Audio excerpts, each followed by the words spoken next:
ಅತುಲ್ ಆತ್ಮಹತ್ಯೆ ಕೇಸ್ನಲ್ಲಿ ವಿಳಂಬವಾಗ್ತಿರೋದು ಯಾಕೆ, ತನಿಖೆ ಯಾಕೆ ಸರಿಯಾಗಿ ಆಗ್ತಿಲ್ಲ ಅನ್ನುವಂತಹ ಸಾಲು ಸಾಲು ಪ್ರಶ್ನೆಗಳು ಮೂಡ್ತಾ ಇವೆ.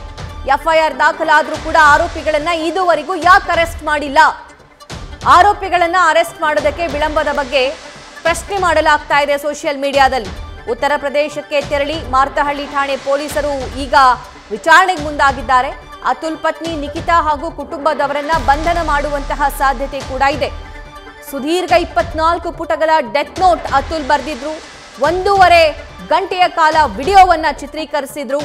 ಈ ಎಲ್ಲಾ ದೂರಿನ ಅನ್ವಯ, ಸಾಕ್ಷಿಗಳ ಅನ್ವಯ ಅರೆಸ್ಟ್ ಮಾಡೋದಕ್ಕೆ ಸದ್ಯಕ್ಕೆ ಯುಪಿಗೆ ಬೆಂಗಳೂರು ಪೊಲೀಸರು ತೆರಳಿದ್ದಾರೆ ಅನ್ನುವಂತಹ ಮಾಹಿತಿ ಲಭ್ಯವಾಗ್ತಾ ಇದೆ. ಇಷ್ಟು ದಿನ ಆದರೂ ಕೂಡ ಆರೋಪಿಗಳನ್ನ ಅರೆಸ್ಟ್ ಯಾಕೆ ಮಾಡಲಿಲ್ಲ? ಅಟ್ಲೀಸ್ಟ್ ಅವ್ರನ್ನ ವಿಚಾರಣೆಗೆ ಒಳಪಡಿಸಬಹುದಾಗಿತ್ತಲ್ಲ, ವಿಚಾರಣೆಗೆ ಯಾಕೆ ಒಳಪಡಿಸಿಲ್ಲ ಅಂತ ಈಗ ಸೋಷಿಯಲ್ ಮೀಡಿಯಾದಲ್ಲಿ ಕೇವಲ ಕರ್ನಾಟಕದಲ್ಲಿ ಮಾತ್ರವಲ್ಲ, ರಾಷ್ಟ್ರವ್ಯಾಪಿಯಾಗಿ ಜಸ್ಟಿಸ್ ಫಾರ್ ಅತುಲ್ ಅನ್ನುವಂತಹ ಟ್ರೆಂಡ್ ಶುರುವಾಗ್ಬಿಟ್ಟಿದೆ. ಗಂಡು ಮಕ್ಕಳಿಗೂ ನ್ಯಾಯ ಬೇಕು ಅನ್ನುವಂತಹ ಮಾತು ಕೇಳಿ ಬರ್ತಾ ಇದೆ. ನಮಗೂ ಕೂಡ ಜಸ್ಟಿಸ್ ಬೇಕು, ಗಂಡು ಮಕ್ಕಳು ಕೂಡ ನೊಂದಿರ್ತಾರೆ ಅನ್ನುವಂತಹ ಸಾಕಷ್ಟು ಪ್ರಶ್ನೆಗಳನ್ನ ರೇಸ್ ಮಾಡಲಾಗ್ತಾ ಇದೆ. ಅದು ಅತುಲ್ ಮೂಲಕ ಹೊರಗಡೆ ಬಂದಿದೆ. ಅತುಲ್ ಸಾವಿಗೆ ನ್ಯಾಯ ಸಿಕ್ಕ ನಂತರ ನಮಗೊಂದಿಷ್ಟು ಸಮಾಧಾನ ಆಗುತ್ತೆ, ನಮಗೋಸ್ಕರನೂ ಏನಾದರೂ ಮಾಡಬೇಕು ಅನ್ನುವಂತಹ ಆಕ್ರೋಶ ಸಾಕಷ್ಟು ಗಂಡು ಮಕ್ಕಳು ವ್ಯಕ್ತಪಡಿಸ್ತಾ ಇದ್ದಾರೆ.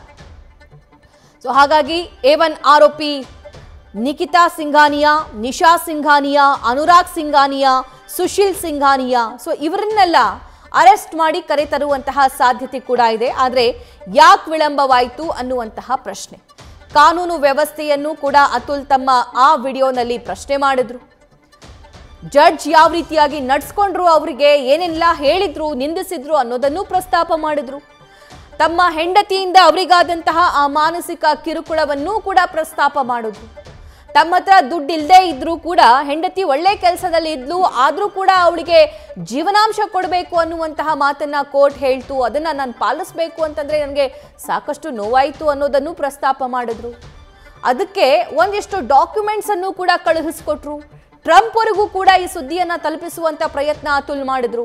ಸಾಲದಕ್ಕೆ ದ್ರೌಪದಿ ಮುರ್ಮು, ಭಾರತದ ರಾಷ್ಟ್ರಪತಿಯವರಿಗೂ ಕೂಡ ಸಾವಿನ 2 ನಿಮಿಷ ಮುಂಚಿತವಾಗಿ ಇಮೇಲ್ ಕಳುಹಿಸಿರೋದು ತನಿಖೆ ಸಂದರ್ಭದಲ್ಲಿ ಬಯಲಾಗಿದೆ.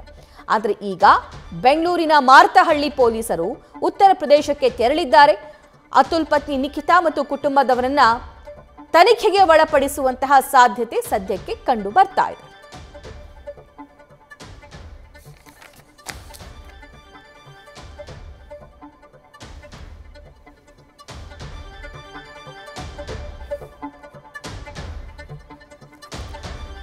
ಮತ್ತಷ್ಟು ಡೀಟೇಲ್ಸ್ ನಮ್ಮ ಕರೆಸ್ಪಾಂಡೆಂಟ್ ಪ್ರಜ್ವಲ್ ನೀಡ್ತಾ ಹೋಗ್ತಾರೆ.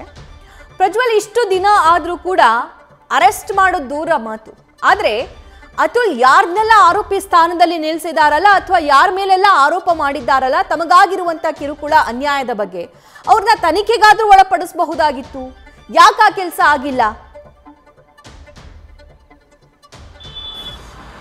ಸಭಾ ಅತುಲ್ ಆತ್ಮಹತ್ಯೆ ಪ್ರಕರಣಕ್ಕೆ ಸಂಬಂಧಪಟ್ಟಂತೆ ಈಗಾಗಲೇ ಮಾರ್ತಳ್ಳಿ ಪೊಲೀಸರು ಕೂಡ ಉತ್ತರ ಪ್ರದೇಶಕ್ಕೆ ಹೋಗಿ ಪರಿಶೀಲನೆಯನ್ನ ಮಾಡ್ತಾ ಇರುವಂತದ್ದು. ಅವರ ಪತ್ನಿಗೆ ಒಂದು ನೋಟಿಸ್ ಅನ್ನ ಕೂಡ ಕೊಟ್ಟಿದ್ದಾರೆ, ವಿಚಾರಣೆಗೆ ಹಾಜರಾಗಬೇಕು ಅಂತ ಹೇಳಿ.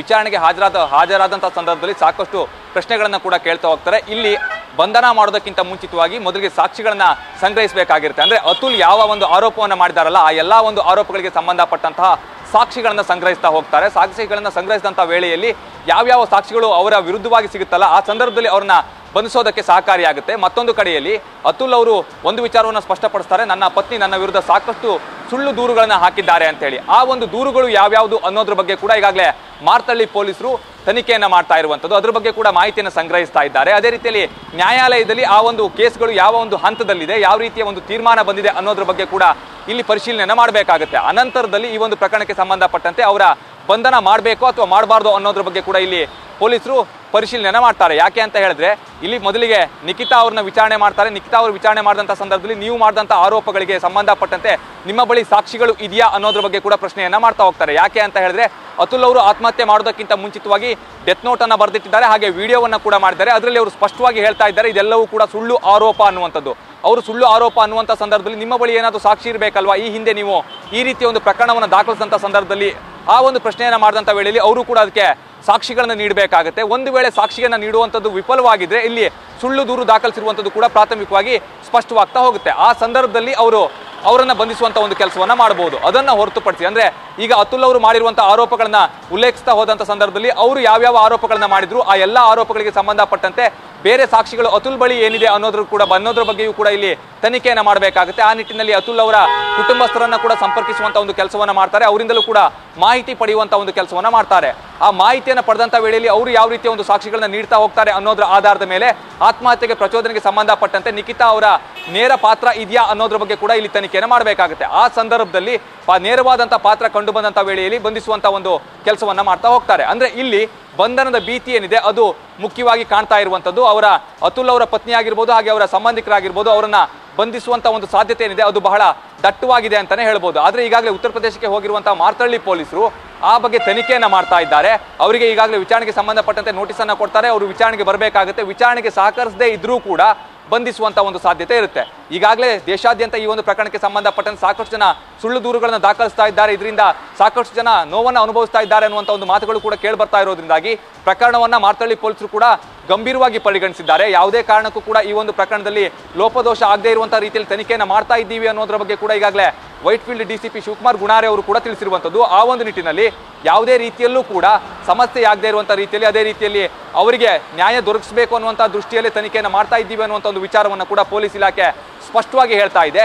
ಯಾರನ್ನೇ ಬಂಧಿಸಬೇಕು ಅಂತ ಹೇಳೋದಕ್ಕಿಂತ ಮುಂಚಿತವಾಗಿ ಸಾಕ್ಷಿಗಳನ್ನ ಕೂಡ ಕಲೆ ಹಾಕಬೇಕಾಗುತ್ತೆ. ಪ್ರಾಥಮಿಕವಾಗಿ ಯಾವ ರೀತಿಯಲ್ಲಿ ಈ ಒಂದು ಘಟನೆ ನಡೀತು ಅನ್ನೋದ್ರ ಬಗ್ಗೆ ಕೂಡ ಮಾಹಿತಿಯನ್ನು ಕಲೆ ಹಾಕಬೇಕಾಗುತ್ತೆ. ಅನಂತರದಲ್ಲಿ ಬಂಧಿಸಬೇಕಾ ಅಥವಾ ಬಂಧಿಸಬಾರ್ದು ಅನ್ನೋದ್ರ ಬಗ್ಗೆ ಕೂಡ ಪೊಲೀಸರು ನಿರ್ಧಾರವನ್ನ ಮಾಡ್ತಾ ಹೋಗ್ತಾರೆ. ಸಭಾ, ಥ್ಯಾಂಕ್ ಯು ಪ್ರಜ್ವಲ್.